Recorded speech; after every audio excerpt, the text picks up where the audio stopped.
Today, I want to discuss the popular trend of logomania. No, I'm not talking about abnormal talkativeness, but rather the trend of scattering a brand's logos all over clothing. While people from many different backgrounds have participated in this trend, it really became popular because of Black culture in the late 80s and early 90s. Before discussing what and who made this trend popular, I think it's important to discuss the history of fashion logos. While this is a centuries old idea, logo comes from the Greek word logos, which means a reason, a plan, or a word.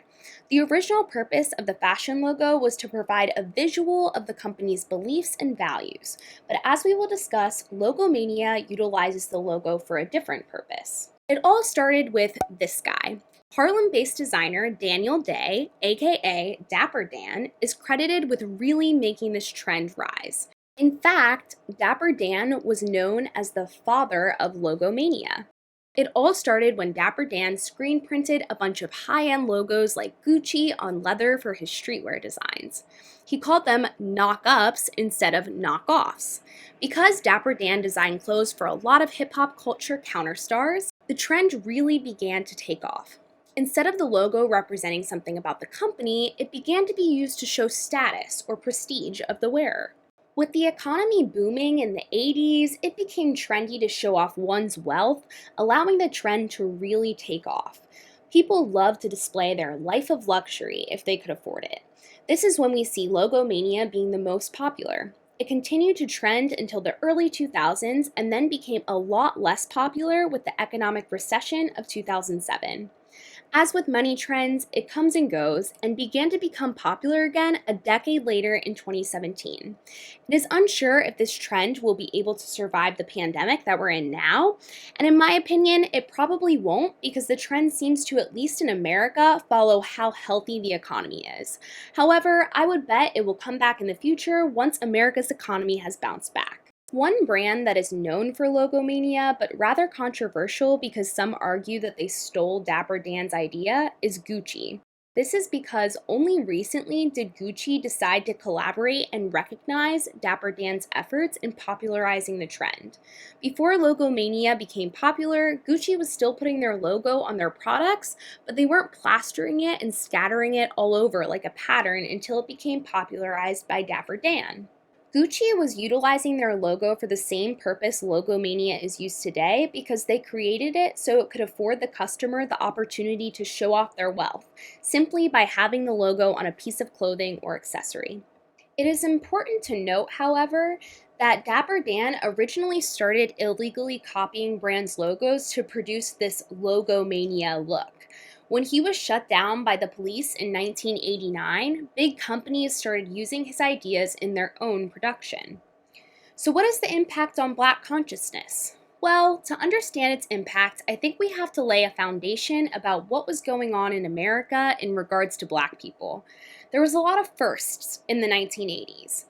Guy Bluford Jr. became the first Black astronaut, Vanessa Williams was the first Black woman to be crowned Miss America, and Bryant Gumbel becomes the first Black person to serve as an anchor on a major television network. And not to mention, Martin Luther King Jr.'s birthday finally becomes a national holiday. It's also important to note that 2 decades before the 1980s, segregation was still legal. So not unlike today, Black people in the 1980s experienced oppression. Things like discrimination in the workplace and troubles getting loans for real estate started many Black people off at a disadvantage. It therefore makes a lot of sense that Black musicians who made it despite these obstacles want to use logomania to show their wealth. On the opposite side of the coin, the rappers popularizing logomania may have wanted to use it as a way to go against popular culture and put their own twist on it. So it kind of just depends on the way you look at it. Logomania is only one example of how Black culture popularized a fashion trend. I think that it is a great example, though, of how credit was not originally given to the proper person, Dapper Dan, and instead big companies tried to act like it was their own idea. Some people still believe that Gucci was the one to popularize the idea, even though they weren't. While I didn't find this connection specifically in my research, it got me thinking, and I wanted to mention how logomania could have had an impact on the popularization of graphic tees. For a while in the 2000s, many of us were walking billboards for brands like Aeropostale and Abercrombie and Fitch. While that trend has died down now, I believe that logomania set the stage for this popularity. It is interesting, however, how logomania was used to plaster high end logos like Gucci and Louis Vuitton, companies which the average middle class American could have a hard time affording, while graphic tees started using brands that were much more accessible, such as Aeropostale.